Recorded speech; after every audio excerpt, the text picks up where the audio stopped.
Good, happy Saturday morning, October 24, 2020.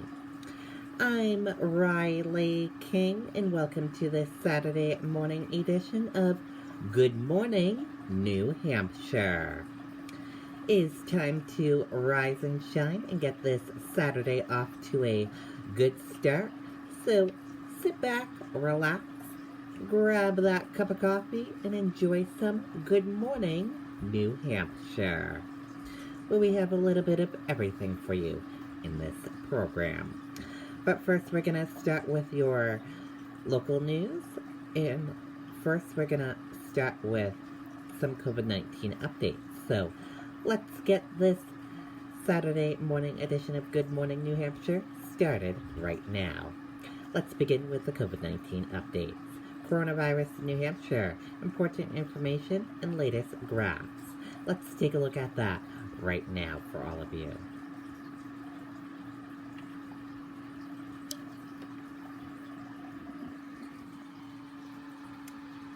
And here is a look at that information for all of you right now. There are 10,112 number of people in New Hampshire have tested positive for COVID-19. 8,477,061 number of people in the United States have tested positive. 471 number of deaths from COVID-19 in New Hampshire. 765 number of people have been hospitalized with COVID-19 in New Hampshire. And 223,813 number of deaths from COVID-19 in the United States. And let's take a look at this map of New Hampshire where current cases of COVID-19 are. In Manchester, 103. And let's take a look at this map of New Hampshire where total cases of COVID-19 are. Manchester, 2331. Now let's take a look at these three charts here. In the first chart here, new cases each day in New Hampshire in the purple, daily new positive COVID-19 cases. In the orange, new hospitalization, and in the red, deaths. Let's take a look at this chart here. Current cases in the purple, total current COVID-19 cases, and in the orange, current hospitalizations. Let's take a look at this chart here. Total cases in the purple, total positive COVID-19 cases, in the orange, total hospitalization, red, deaths, and blue, recovered. Let's take a look at this chart here. Positive PCR test rate and daily PCR tests.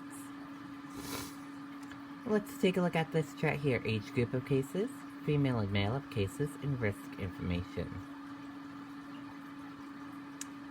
Let's take a look at this chart here. Infections, hospitalizations, and deaths. Let's take a look at this chart here. Deaths, percent of New Hampshire population, race/ethnicity of cases, and hospitalizations. Let's take a look at this chart here. Your common symptoms: fever, lack of smell, cough, chills, difficult breathing, nausea, vomiting, and diarrhea. And how it spreads, and prevention tips. And be sure to stay with the Riley King Network for the latest of your COVID-19 information. And now we're going to go into your local news. And in your local news, New Hampshire health officials warn of possible COVID-19 exposure at 5 restaurants. Patrons of certain restaurants in Portsmouth, Concord, and Peterborough urged to watch for symptoms. Let's take a listen to that video from WR News 9.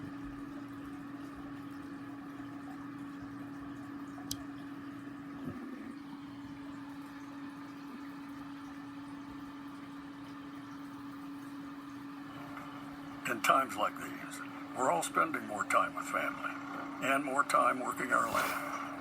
Visit ymahindra.com. State health officials say customers may have been exposed to COVID-19 at 5 restaurants.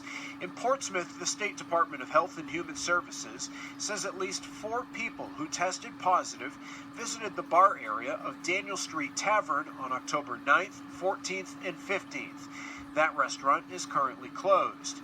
Not far from there, the Goat was open Friday evening after officials say at least one person who tested positive was there on October 15th. There's no evidence right now that we're having a significant issue with transmission of COVID-19 in restaurants. 2 Concord restaurants with possible exposure were closed Friday night. At least 5 people with the virus may have exposed others at the Draft Sports Bar and Grill on October 9th, 11th, and 14th through 18th. At the Barley House, 2 visited the bar area on October 12th, 13th, 14th, and 16th. We do expect that these types of exposures could happen more frequently whenever you have increasing transmission in the community. And in Peterborough, Bantam Grill plans to reopen next week after one infectious person was in the bar area on October 13th. On Facebook, the restaurant says it's getting professionally cleaned and installing air purifiers. If you suspect that you have the virus or you've been exposed to it, please stay home until you've tested out or self-isolated for a period of time. It's just so important, not only for the rest of the community, but for these businesses and these workers that are working in these establishments. The state says other dates could be identified, but for now, anyone who went to those restaurants on those dates should watch for symptoms and get tested. Mike Cronin, WMUR News 9. Okay, and there you go on that video and that report. And switching gears now, let's go into national news. And in your national news, teenager allegedly plotted to kill Joe Biden, federal prosecutors say. Let's take a listen to that video from ABC News.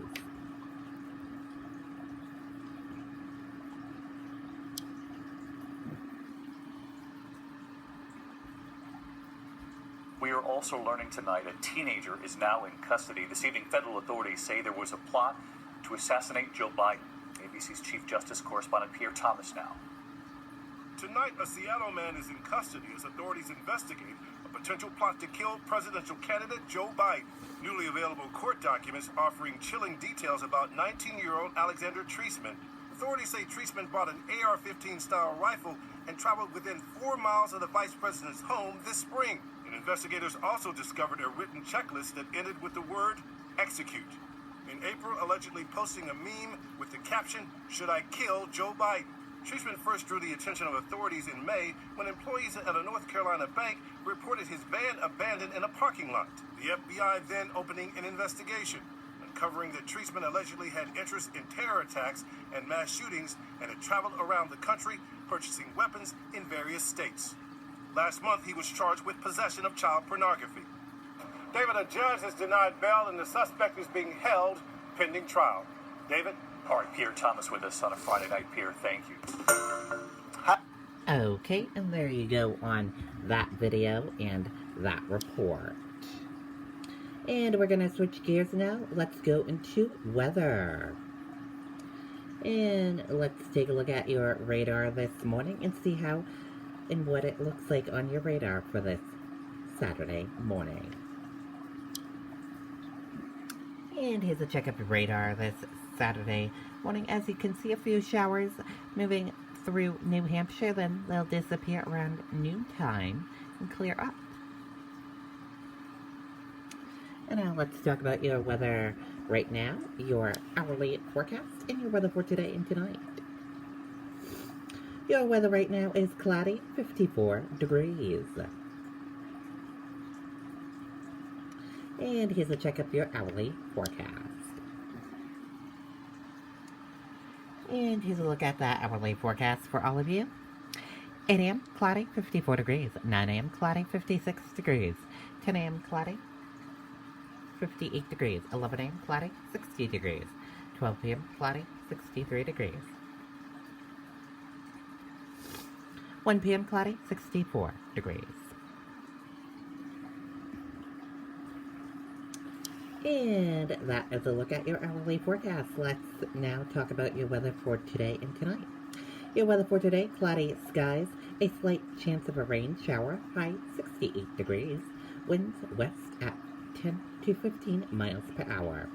And for tonight, clear skies, low 34 degrees, winds northwest at 10 to 15 miles per hour.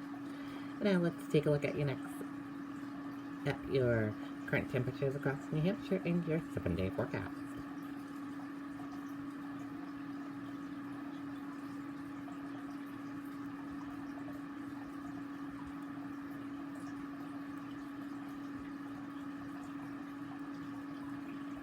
And here is a look at your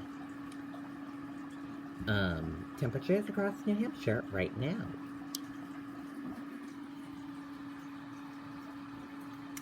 In Keene, it is 61 degrees, Jaffrey 58 degrees, Nashua 55 degrees, Portsmouth 55 degrees, Manchester 56 degrees, Concord 54 degrees, Rochester 55 degrees, Laconia 55 degrees, Lebanon 62 degrees, Plymouth 54 degrees, Mount Washington 45 degrees, Whitefield 51 degrees, and Berlin 52 degrees. And here's a look at the 7-day forecast for all of you. Today for Saturday, cloudy, showers 68 degrees. Sunday, sunny and cool 53 degrees. Monday, rain, mix in the north 48 degrees. Tuesday, showers likely 47 degrees.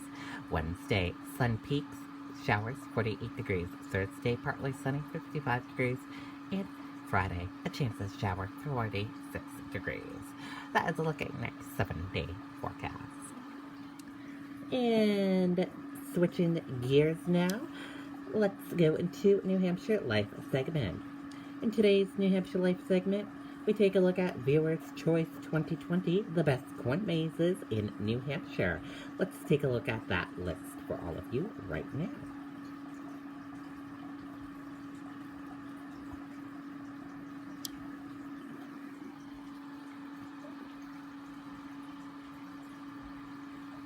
Chapel Tractor has been in our family since 1955, when great-grandfather Pearlie and our grandfather George decided to sell tractors out of...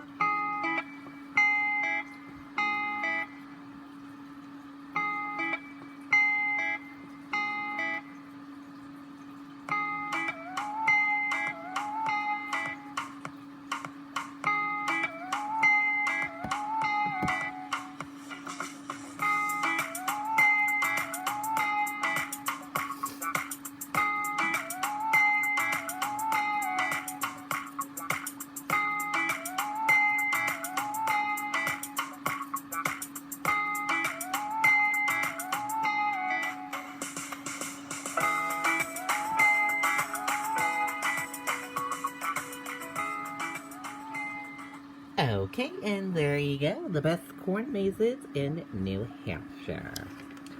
And also, yesterday I had my roving reporter Jimmy James do an assignment, the top 5 best Halloween movies. Let's take a look at that top 5 list of the Halloween movies from my reporter Jimmy James.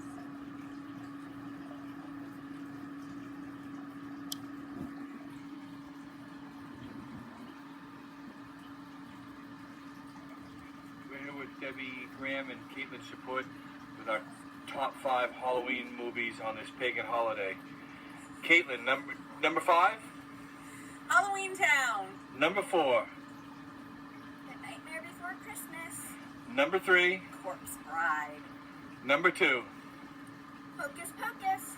And number 1, everybody? Beetlejuice.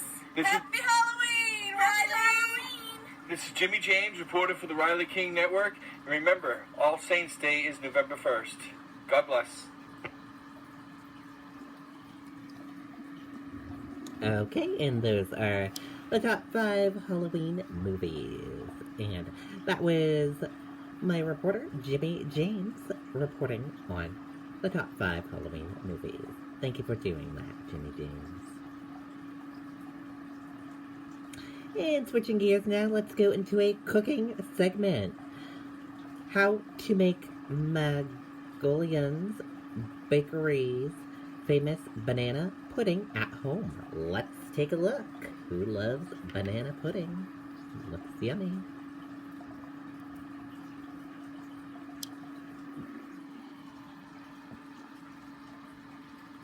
Said it earlier, and I will will say it again. I don't know that I've ever been more excited about a segment because this is something sweet. Magnolia's Bakery, world famous banana pudding to celebrate 25 years. They are sharing their beloved recipes with the Magnolia Bakery Handbook. Take a look at some of the photos that our viewers have sent us of their own creations. So gorgeous. I might make it this weekend. It's one of the most talked about desserts in the book. Oh, yeah. One of the most eaten desserts in my house. And this morning, Chief Baking Officer Bobby Lloyd is showing us how to make it at home. Bobby, good morning to you. And Magnolia's banana pudding, it's become such a sensation. And with the holidays around the corner, you say this is not that difficult to make at home. Why is that? It's super easy because it's a refrigerator dessert. So you let your refrigerator do the baking for you, and everything can be done ahead of time. Now, we start by you whisk together some water and some condensed milk. Yep. But when you're doing that, what should we be looking for? So you want to look to just make sure it's completely combined before you start adding it to the pudding mixture. And it's very quick and easy. This is a first step. You make it all ahead of time. Just add it slowly. Make sure it's completely combined before you add more. And what you end up with is this gelatinous mixture. And this goes in the fridge for about a minimum 30 minutes, and you can do it overnight. So you can make it a day ahead. Super, super simple. And you can't have banana pudding without whipped cream. And you've got a trick to get the perfect texture in just a couple of seconds. So whipped cream, super important. Takes about 5 minutes to whip 3 cups. But you want to make sure you go low and slow. Chilled ingredients, cold bowl, cold whisk. And then you whip it until it's about stiff peaks. That's a stiff peak. Cold bowl. And if you go too far, you will have butter. Yeah, we don't want the butter. We don't need the butter on this one. But now it's time for the assembly of the pudding, the cookies, and the bananas. So how do we know when the pudding is actually ready to eat? Well, the pudding is ready when you take a sharp knife and you stick it into the bowl, and there should be no resistance. It'll go right through the cookies easily, and that tells you that it's set for enough time. Takes about 6 hours all in, but to assemble your pudding, you've got your finished stuff, and you can do all of this ahead of time. That's why it makes such a great dessert for the holidays. A couple more scoops on top. But first you got to put some bananas in, layer the wafers and the bananas, use a pretty bowl, and then, lastly, you put your scoop of couple of scoops just to layer it up thickly and swirl it around. Michael's got his mouthful over here. Well, Bobby said do it ahead of time. I'm glad they did it ahead of time so I can eat it. So that's, Bobby, that's the classic version. Absolutely. You've got a tip on, you can kind of like mix it up a little bit for people watching at home. Absolutely. Make it fun. Have a little fun with this. The kids can get involved. Your guests can get involved. I love pudding with crunch. You could do Oreo cookies, some chocolate-covered pretzels, some chocolate chips, or some fun confetti to make it really colorful. Whatever works for your family and for the holiday season. It's beautiful. Well, I am going to take this giant big bowl in front of me home later. Sorry, guys. It's mine. Well, Bobby, thank you so much. We're going to fight over this soon, coming up. Amy, you have your pudding? I've got one right here. Oh, I guess I just have to. The Magnolia Bakery Handbook is available Tuesday. You can go to our website, goodmorningamerica.com, to get this recipe plus a bonus recipe for sea salt caramel cookies. Well, hey there, GMA fans. Okay, there you go. Looks yummy and easy to make. I'll have to try it one day. And switching gears now, let's take a look at your event calendar of events happening in New Hampshire today.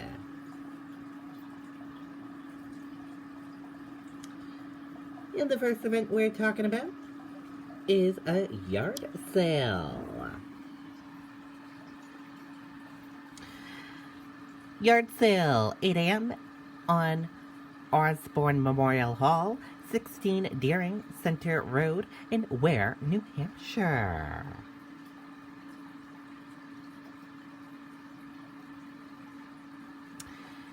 Exploration into printmaking at 9 o'clock a.m.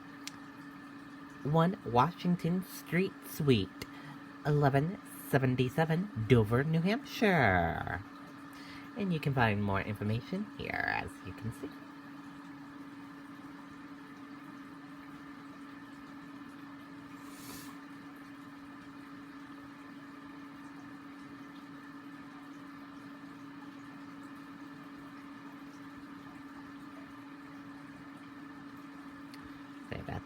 technical difficulties, it looks like. Hopefully we can get it. There we go. Children's Museum of New Hampshire open for play, 9 o'clock a.m. Children's Museum of New Hampshire, 6 Washington Street, Dover, New Hampshire.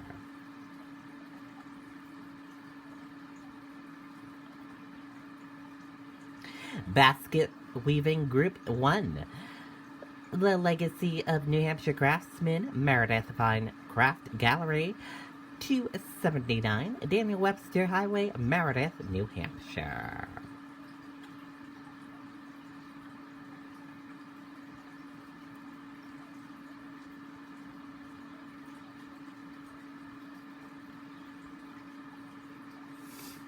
Emerging Rewind, an interpreter tour of the historic waterfront neighboring of Strawberry Bank, 14 Hancock Street, Portsmouth, New Hampshire.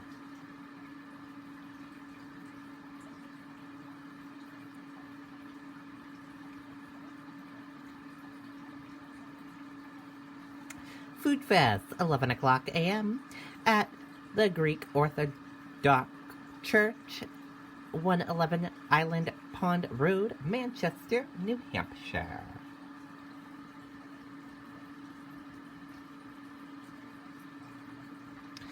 Adult Nature Craft, Pressed Autumn Leaf Decor at Prescott Farm Environmental Education Center, 928 White Oak Road, Laconia, New Hampshire.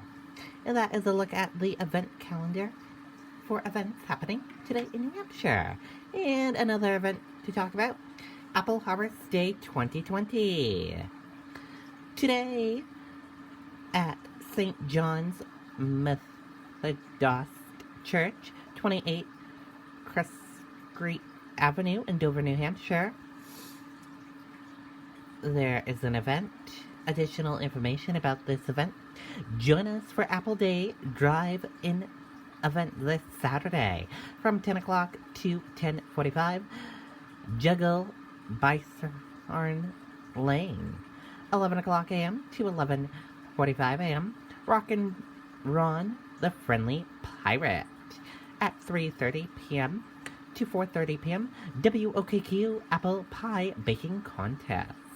And at 4:30 to 6:30 p.m. Acoustic Radio. That is today for the Apple Harvest Day event happening in Dover, New Hampshire. And we're going to switch gears now. Let's go into New Hampshire in entertainment news. In today's entertainment news, Bethenny Frankel talks Paul Vernon split and if she'd ever return to Real Housewives of New York. Let's take a listen to that video from Entertainment Tonight.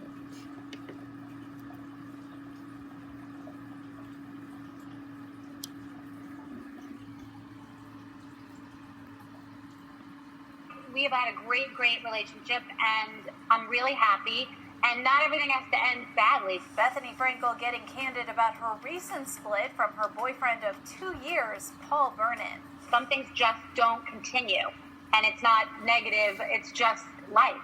The 49-year-old businesswoman appeared on the Ellen DeGeneres show Friday and said she's moving forward with nothing but love. I know that you just went through a breakup, so before we go on, are you okay? How are you? I'm good. Not everything works out, and so many people have tried to define my life with, our lives, with when are you getting engaged, when are you having a baby, when are you getting married, and I've just realized more in life with people being more open and honest about their lives and what they want, that everything doesn't have to sort of end in a blue box and a bow. The two started dating in October 2018, following the death of her on-again, off-again boyfriend Dennis Shields that August. When E.T. spoke to Bethenny in March, she said that, ironically, the COVID-19 pandemic brought them closer than ever, despite the reality star being in New York City with her 10-year-old daughter Bryn, and Paul quarantining in Boston. You're closer to the people that you can't be with. You're feeling like you want to talk to them and FaceTime them and you miss them. And so we are closer than ever. But I want to go there. We're both sort of panicked if I go and I can't leave. And it's not rational because I'm sure I'd be able to leave. But I just, you want to just feel in your safe place at the moment. And while they may have called it quits, Bethenny says there's no bad blood. Some things just don't continue. And it's not negative. It's just life. So would newly single Bethenny ever consider returning to the Real Housewives of New York City? I have been on reality television. I have been part of that machine. She says, don't hold your breath. Being respectful to where I came from, I'm in a different place now, and I think that the opportunities that I'm getting and some of these interviews, for example, might not have happened if I was still on that show. And the former Real Housewives star says that since leaving the show in 2019, she's been able to focus more on the things she cares about most. When you jump, you fly. I left a big financial paycheck there, but I knew that something amazing was going to happen and that the journey was just going to take me in a great place. And so I believe in the path, and this is where I am. And I've been so focused on the things that I'm doing, whether it's relief work or my daughter or the podcast, that I'm excited about what's happening now. The rocket is flying, and I'm ready. I got to stay on. I'm just taking everything day by day. But really, it's good now. Really good. Okay, and there you go on that video and that report. And now let's take a look at those famous birthdays for today and see which celebrities are celebrating a birthday for today. And happy birthday to all of these celebrities. We hope they have a wonderful birthday and a wonderful day. Happy birthday to all of them. Great 34. Cool. We hope they have a great birthday and a wonderful day. And that does it for this Saturday morning edition of Good Morning New Hampshire. Thank you for joining us for this Saturday edition of Good Morning New Hampshire. Have a great rest of your Saturday, everyone. And I'll see you back here next time for another edition of Good Morning New Hampshire. And I'll see you back here later on today for Good Evening New Hampshire. Goodbye, everyone.